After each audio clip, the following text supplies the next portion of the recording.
Talking Birds. Made possible by the generous support of the Birdwatchers General Store, Orleans, Cape Cod. Birdwatchersgeneralstore.com. By Vortex Optics with the VIP warranty. Their unlimited lifetime promise to keep you and your optics covered. Learn more at vortexoptics.com. By Brome, where bird feeding meets innovation. Discover truly squirrel-proof bird feeders, all backed by lifetime care commitment. Brome.com. And by Hog Island Audubon Camp. For full camp schedule, program details, and to register, visit audubon.org/Hog Island. Good morning, good afternoon, good evening. Welcome to our show number 1103. It's kind of a triple-A show with an audio postcard from Alaska, a mystery bird from Arizona, and a featured bird from Australia. Well, our Freya McGregor is from Australia. However, she's here today with the Alaskan audio postcard. Hi everyone, it's Freya McGregor here. I am standing on a rocky braided riverbed in Denali National Park in Alaska. And they're kind of faint. They're maybe like 50 yards away from me in the scrub. But there's a couple of willow ptarmigan here. They're chicken-looking things with long necks. And they make this really funny call. It's like, a bow, a bow, a bow. And then they get going faster and faster. And I hope you can hear that. We just saw a pair walking across. If you've been to the southwest, sort of like how Gambel's quails sneak around in the scrub like that, but twice as big, with a big red bushy eyebrow on the male. And there's a couple more around because they've been calling to each other. Really cool. Just saw an Arctic ground squirrel a bit ago, and yesterday some boreal chickadees and an American three-toed woodpecker, and pretty certain some white-winged crossbills, but we only heard them, and that counts. But I'd love to see them with a wacky crossed bill. So our eyes are peeled for more special Alaskan birds. Okay, bye. Or thank you, Freya. Nice job mimicking that willow ptarmigan call there. Gave us an excuse to play the actual sound of the bird there. So. Exactly. Well, okay. Well, we have a thing that we call plurting around here that we're fond of. Plurting, that's a mashup word meaning picking up litter while birding. And we have lots of folks who are joined in as proud plurters, and we have a couple more to thank this morning, including Judy C. from Orlando, Florida. Thank you, Judy. And Inman from Wakefield, Rhode Island. And if his name sounds familiar, he was the winner with a little help from his dad on last week's Mystery Bird Contest. Inman is 9 years old, and his dad says that Inman has been picking up trash since he was very young, and that he does a beach cleanup every year on his birthday. Well, good for you, Inman. I think you are going to inspire a lot of people of all ages to do what you're doing. And thanks for becoming an official Proud Plurter. Well, if you'd like to join Inman and Judy by becoming a Proud Plurter, regardless of your age, please visit talkingbirds.com and click where it says Get Involved. Coming up, our Mystery Bird Contest preview right after this.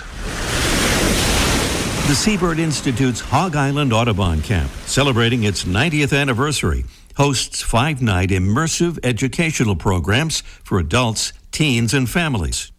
Through these sessions, taught by the world's leading naturalists, ornithologists, and artists, Hog Island campers deepen their relationships with the birds and the ecosystems around them. For more information, full camp details, and other program offerings, visit audubon.org/Hog Island.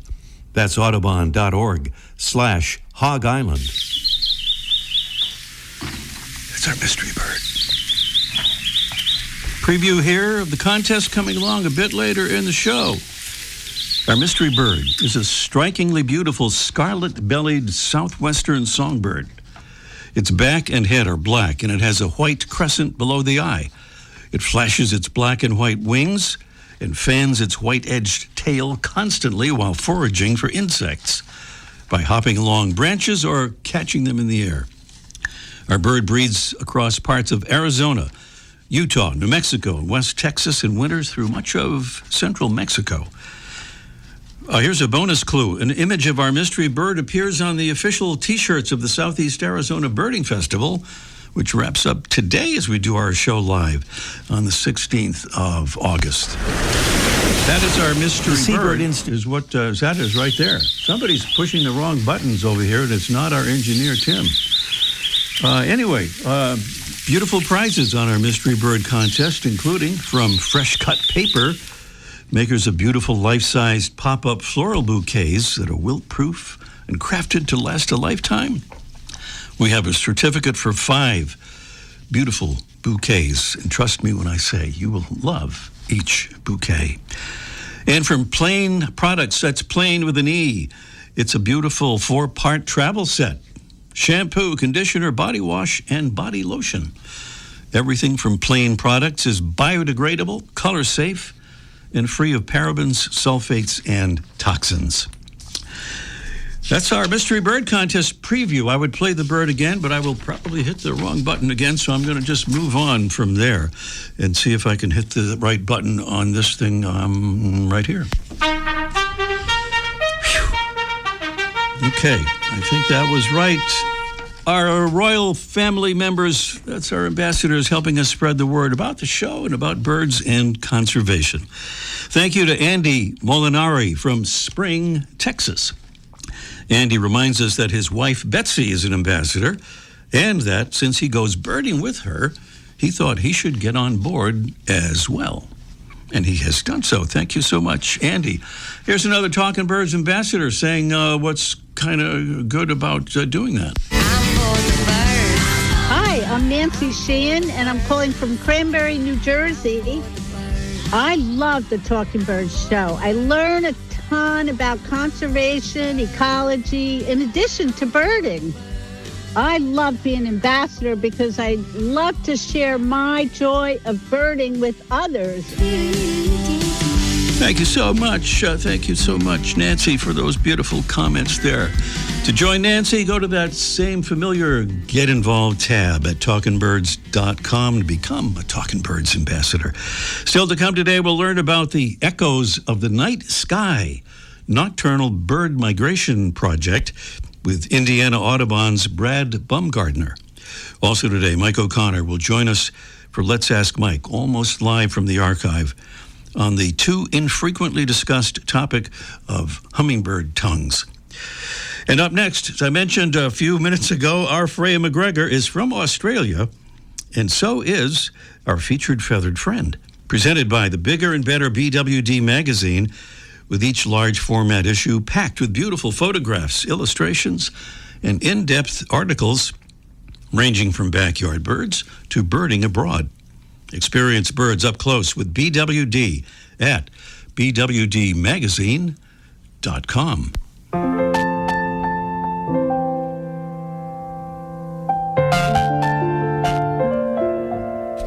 As far as we know, there are just a few bird species whose common name includes the positive adjective superb, such as the superb parrot, the superb fairy wren, and a few others, including today's featured feathered friend.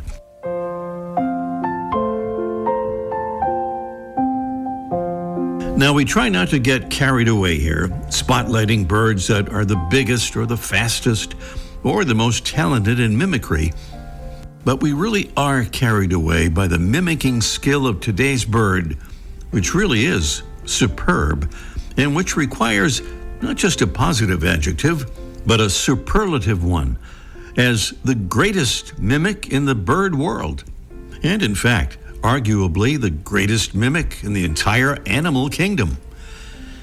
It's probably time to state what may be the obvious, that the species is the superb lyrebird.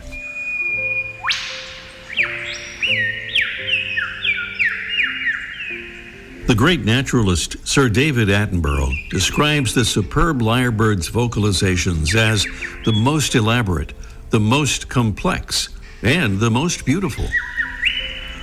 The plumage of this pheasant-sized bird is mainly dark brown on the upper body with grayish-brown underparts and red-tinged flight feathers.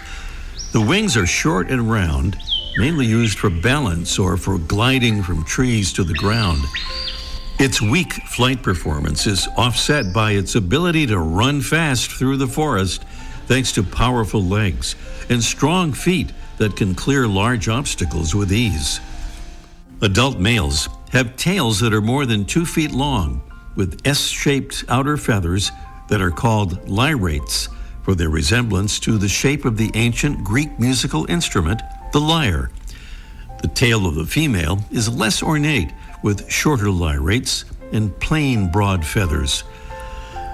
Our bird roams the forests of southeastern Australia and south to the island state of Tasmania, where it was introduced several decades ago because of what turned out to be ill-founded fears that the species was becoming threatened with extinction on the mainland.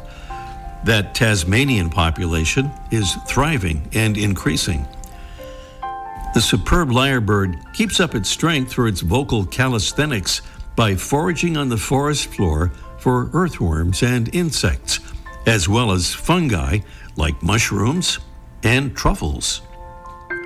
And here are a few modest examples of its soniferous repertoire.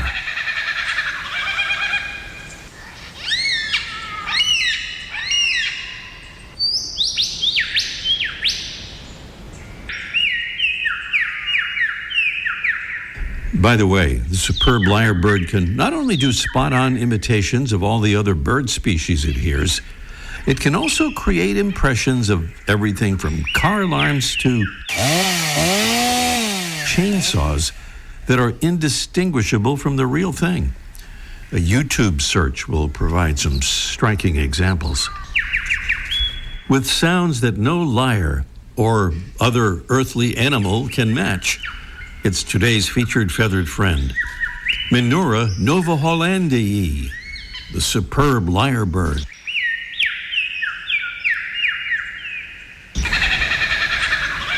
Welcome again to our show number 1103. Brad Baumgartner is the executive director of Indiana Audubon and creator of the first annual Indiana Dunes Birding Festival in 2015. He's the former head naturalist for the Department of Natural Resources at Indiana Dunes State Park. He has a bachelor's degree in science from Purdue University with an emphasis on ornithology and environmental education. Brad has been presented with the Northwest Indiana's Top 20 Under 40 Business Leaders Award, and he's the lead organizer of a fascinating Indiana Audubon project called Echoes of the Night Sky. And he's here to tell us about the project. Good morning, Brad. Yeah, thank you for having me. It's a lot of descriptions there. Well, yes, indeed, but a lot of stuff that you've done there, so it kind of works out that way. Well, it's good to have you, Brad. I wonder if you'd give us a description and kind of an overview of the project and its goals. Yeah, a lot of folks maybe have never heard of this, and it's a really kind of a unique blend of both science and community science, and it is our program that it's our effort to monitor birds as they're migrating at night. And a lot of folks don't realize the magnitude of thousands, if not millions of birds that are flying secretly over our house every single night in migration. So this program is a volunteer project or partially volunteer. We call it citizen science project, maybe. How does the training work? Yeah, it's kind of new on the cutting edge. And so we're using the newest technology. We have some software with AI help that's able to listen to. We're using acoustical devices, basically microphones on rooftops that are able to listen all night long. And then the software is able to identify what birds are calling. And so these volunteers are able to monitor, and that's able to give us a larger picture on the total birds that are flying by, when you're flying by. We can look at different areas they may be going through. They're at risk, urban zones, areas where light pollution, all that we're able to get just by listening to the sky. Wow. And you use something from the Cornell Labs Macaulay Library, I think, right? The flight call filter?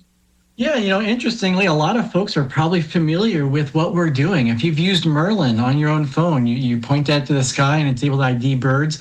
We're using specially trained models. This program is called Nighthawk, and it's a program that a lot of folks that study what we call nocturnal flight calls use. And using this, we're able to take just the tiniest squeaks and pips and little chip notes overhead that a lot of birds are doing when they're calling that we just don't hear. And we're able to pick that up and identify it to species. The Mississippi Flyway, which is traversed by hundreds of millions of migrating birds in spring and fall, how many species were you able to detect in past project iterations? And if you can get an idea, how many individual birds? Yeah, that's what's really fascinating is that we start to learn the diversity of birds flying by and just the magnitude. And our number one bird that we've had is Swainson's thrush, a bird that you probably see in migration in the neighboring woodlands. And this is a bird that passes by in the tens of thousands during migration. But also we're able to detect upwards to 100 species, and it includes rare species, least bitterns and barn owls, and some of them that are both state or federally endangered in different areas. Amazing. So I think you started this, Brad, in 2024. What surprises have you found, and what have you learned about conducting the project? Yeah, it is a fairly new project. One of the things that we're learning is there are technological hurdles, getting all the volunteers set up with the devices, getting them recorded, getting computers that they can kind of first to get the insight on what's going on. But also what we've learned is that no season's the same. Weather conditions play a role. We have climate change occurring, and the birds that come in 1 month may be different the next year. And so that's what's really insightful is that this is data that we're getting to help us understand migration better. And so this is all questions that just add to more questions. Indeed. Well, finally, Brad, how do you utilize the information that you glean from these night sky recordings? Yeah, so if you go online and if you happen to be an eBird user, a lot of the data that's collected is put on under a special protocol. And so we have trip reports, and you can kind of learn the volume and scope of migration that's going on. We have as well as information that folks can do this themselves, because all this traditional data then will give us that bigger picture, and we can use that for conservation decisions. We can use that for understanding where artificial light is changing weather, and changing weather patterns are affecting birds. And so there's so many questions that we can begin to answer just by getting this data. Well, I believe you're underway now for this fall season for folks who might want to take part next year. The spring part, I believe that's March 15th through May 31st. What would be the process, and who's eligible to participate? Yeah, absolutely. Folks think that they need to have a special dark place that's really quiet, and you don't. Birds are migrating at night over all of our lawns. And so as long as you have a nice place that you can safely secure a microphone, you can even be by an airport, because guess what? The planes quiet down at night too. And so really anywhere you can be, you can go on our website and learn about it. And if you're in the Indiana area, you can join specifically our Echoes of the Night Sky program. But there's a lot of independent folks doing this all around the country that you can still get a lot of the information and do it yourself. Mm-hmm. Brad Baumgartner is Executive Director of Indiana Audubon and lead organizer of the Echoes of the Night Sky project. You can find out more about the project and maybe join up and find lots of other good stuff that Indiana Audubon is doing at indianaaudubon.org. And if you want to find out specifically about the project, that's pretty easy to do, indianaaudubon.org. And just look under the tab that says What We Do. Brad, thanks for telling us about the project, and we'll look forward to hearing about the results. Thanks for having me. Brad Baumgartner here on Talking Birds, and up next, it's our Mystery Bird contest in just 1 minute. The flutter of a tail feather, the flash of a wing bar in mid-flight. You don't always have a lot of time to identify a bird in nature, let alone to appreciate its beauty. But with Vortex Optics, you'll have the power to bring every wild moment closer. When you choose Vortex, you're choosing to have a partner in the field as passionate about nature as you are. Whether you're spotting old friends on the backyard feeder or packing for a once-in-a-lifetime trip to add a few species to your life list, Vortex offers a full range of optics and optics accessories for every birder and every budget. And whether the birds are taking you to another state or another country, you're always covered by the Vortex VIP warranty, an unlimited lifetime promise to keep you and your optic covered. If you'd like to learn more, or if you need help choosing your next optic, give Vortex a call at 1-800-4VORTEX or visit vortexoptics.com. There's our mystery bird. It's our mystery bird contest with fabulous prizes awaiting. Here's the number. We'll give it again in a moment. 781-837-4900. Our mystery bird is a strikingly beautiful scarlet-bellied southwestern songbird. Its back and head are black. It has a white crescent below the eye. It flashes its black and white wings and fans its white-edged tails constantly, or tail, only has one, while foraging for insects by hopping along branches or catching insects in mid-air.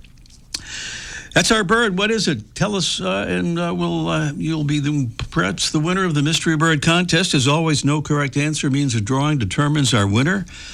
And beautiful prizes include those 5 gorgeous bouquets from fresh cut paper and beautiful 4-part travel set, and useful, I should add, shampoo, conditioner, body wash, and body lotion from Plain Products. That's Plain with an E. And here's that number again as promised. It's 781-837-4900. I'll even give it again. It's 781-837-4900. Meanwhile, let's ask Mike, almost live from the archive, in just 1 minute. Squirrels have one mission in life: eat your birdseed. They hang, they swing, they stretch, climb, and plot their next move. For squirrels, your bird feeder is the ultimate prize. But now, they've finally met their match. Introducing the Squirrel Buster Evolution. When a squirrel climbs onto the feeder, its own weight automatically closes access to the seed, stopping the theft instantly while birds continue to feed comfortably. No batteries, no tricks, no complicated setup. Just smart, proven squirrel-proof technology that works day after day, season after season. That's why the Squirrel Buster Evolution was named Best New Birding Product of 2025 by the Wild Bird Feeding Institute. So let the birds enjoy the feast, and let the squirrels keep trying. Look for the Squirrel Buster Evolution at Brome.com or at your local bird shop. Down to Orleans, Cape Cod, Mike O'Connor and that town doing something very special for the environment. Let's find out about it. Good morning, Mike. Hey, good morning, Roy. Yeah, right. My little town, Orleans, which, is, it's not known for its cutting edge. We just got indoor plumbing like a year ago. Congratulations on that. It's nice. You should try that. But they just, a year or two ago, they banned those crummy little cheesy plastic bags that the stores used to put, you'd buy a soda and then they'd put it in a bag and you throw it away. And then the bag would go up into a nearby tree shortly after. At the bag trees, right. And so they got rid of those. So, okay, everybody's doing that. But just last week, they also outlawed or banned or you can't sell those single-use little bottles of water. Like when we were kids, we would just, go to, as we say in Massachusetts, a bubbler. We'd go to a water fountain or something and have a drink. Well, then they got, there's money in that, so they put them into plastic bottles and everybody's buying them. Well, no more in Orleans. You can still buy large containers of water, but the little ones, the little single-use things, no more. So good for them. Indeed, yeah. By the way, I just sort of mentioned we're going to do a little piece on an upcoming show about the idea of bottled water in general and whether it's really better than tap water. And we have some kind of expert testimony and stats that might surprise some people about that. Oh, I'm going to listen to that show. All right, me too. So Tim is nodding. He may listen as well. Listen, you better do the show too. Come on. Doing it and listening. You think that's easy? No, that's not. So, but the other thing you wanted to talk about, and we have the picture that we're going to put on our website to demonstrate this, and that is your amazing picture of a ruby-throated hummingbird, and particularly the tongue of that bird and how amazing it is. Right. Well, I think we've all birders is trying to take pictures of hummingbirds, which is hard. They're fast. And one morning I was sitting out on the deck having breakfast, and my wife has some flowers out there. And, like a million times, the light's nice, let's take a few pictures. And I took a ton. And then when I went back to look at them, in one shot, the hummingbird had put its beak through the blossom, and the tongue had come out the other side. And when I saw the picture at the end, hummingbirds, I kind of knew this, but I guess I forgot, have a split tongue at the end, like a snake or a politician. And at the end, this was a dramatic split. It's like almost like two tongues. And at the end of each, we'll call it fork, is these little hair-like fibers that collect the nectar. And if the birds bring it in, they bring the nectar with them, and the birds can flick this tongue in and out like 12, 15, 18 times per second. And then when it does, it shoots out. As it comes out, it forces the nectar that's just gathered back into the bird's throat. And they do this. And I had taken a lot of pictures, and you see the tongue sticking out. It just looks like one piece. But in this picture, for whatever reason, the fork was really wide, and it was really cool. It was it looks like a party favor coming out of the bird. Wow. That's why we can use those flat hummingbird feeders. They're like a dish. We don't need those drippy kind where the nectar sits at the very tip. They can be flat, and the birds extend their tongue as long as their beak is, so it's extra long, and they can lap up nectar that's deep inside those flat feeders, which are the better choices. Go ahead. What were you going to say? I forgot now, but that's okay. No, that was important information that you just gave there. So thank you for that, and we will get that amazing picture of yours up on our website very shortly. All right. We'll talk to you next week. All right, Mike O'Connor, down there in Orleans, Massachusetts, where no more of those little plastic bottles of water there. The Seabird Institute's Hog Island Audubon Camp, celebrating its 90th anniversary, hosts 5-night immersive educational programs for adults, teens, and families. Through these sessions, taught by the world's leading naturalists, ornithologists, and artists, Hog Island campers deepen their relationships with the birds and the ecosystems around them. For more information, full camp details, and other program offerings, visit audubon.org/Hog Island. That's audubon.org/Hog Island. All right, we are back to the Mystery Bird for the final time. Mystery Bird contest, that is, and we don't have a lot of time, so please call us as soon as you can. Tell us what that bird is or give us your guess.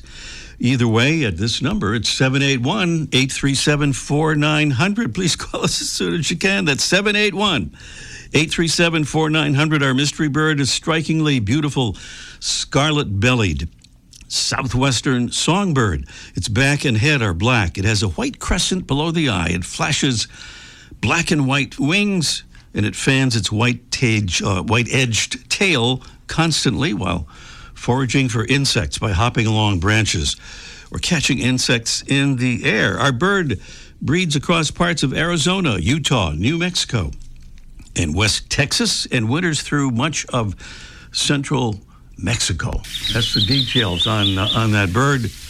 And those prizes, once again, from Fresh Cut Paper, makers of beautiful life-sized pop-up floral bouquets that are wilt-proof and crafted to last a lifetime. It's 5 beautiful bouquets, and yes, they have bird-themed bouquets among their selections. Fresh Cut bouquets, by the way, have a small fraction of the carbon footprint of imported flowers, and the Fresh Cut folks plant a tree for every bouquet sold. And trust me when I say you will love each bouquet. And from Plain Products, Plain with an E, that is a gorgeous and very useful 4-part travel set. Shampoo, conditioner, body wash, and body lotion. And with that, are we out of time, Tim? We are. We're going to have to give the answer to our mystery bird, which is the painted redstart.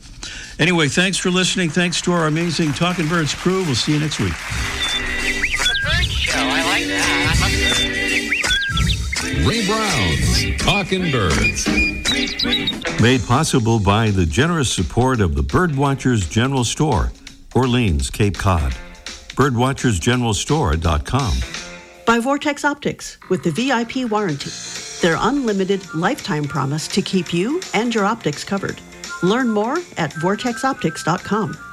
By Brome, where bird feeding meets innovation. Discover truly squirrel-proof bird feeders, all backed by a lifetime care commitment. Brome.com. And by Hog Island Audubon Camp. For full camp schedule, program details, and to register, visit audubon.org/Hog Island.